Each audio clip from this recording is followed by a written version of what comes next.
Weather update tayo ngayong low pressure area na lamang ang bagyong Wilma. Kausapin natin si Pag-asa Weather Specialist Charmaine Varilla.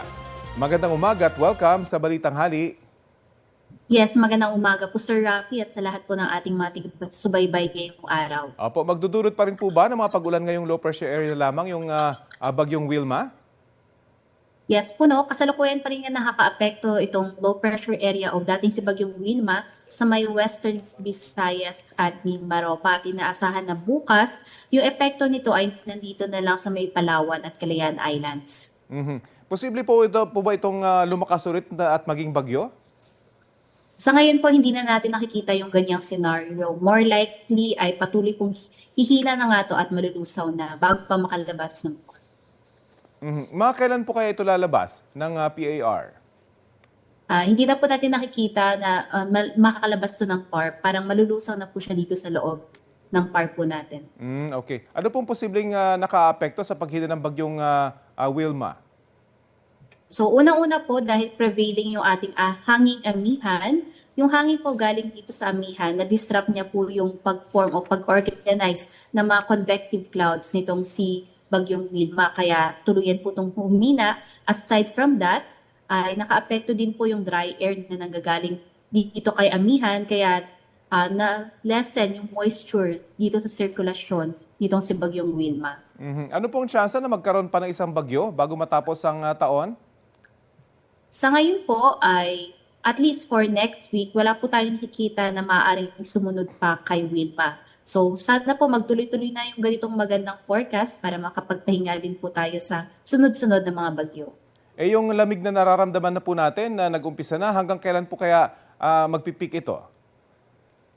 Sa ngayon po ay patuloy pa rin yung northeast monsoon pero ang usual peak po kasi ng northeast monsoon natin ay by first quarter next year, every first quarter ng taon. So January, February, yan po yung nakikita nating peak ng northeast monsoon. Doon po sa mga lugar na talagang malamig, yung andap, yun yung ay inaabatan eh. Saang areas po kaya tatamaan ito? Especially po talaga sa bahagi ng Cordillera, dyan po yung mga, dahil nga kabundukan, sasamahan pa ng malamig na panahon. So, expect po natin na especially itong papasok na nga na taon, especially nga by January, February, minsan umaabot pa yan ng March, ay meron po tayong ma-experience na below normal na mga lalamig na temperatura dahil nga po sa pagbugso nga nitong northeast monsoon. So usually Cordillera, maging dito nga po sa may Ilocos region and some parts pa ng Cagayan Valley, yan po talaga yung direktang nakararanas ng malalamig na temperatura. Ang pinakamalapit po na medyo malamig, ang Tagaytay, laging yun ang pinupuntahan. Pero sa may Taytay Rizal, malamig din po yung hangin. Pero dahil ho ba ito sa height nito o sa malakas na buga ng hangin doon sa area na yon?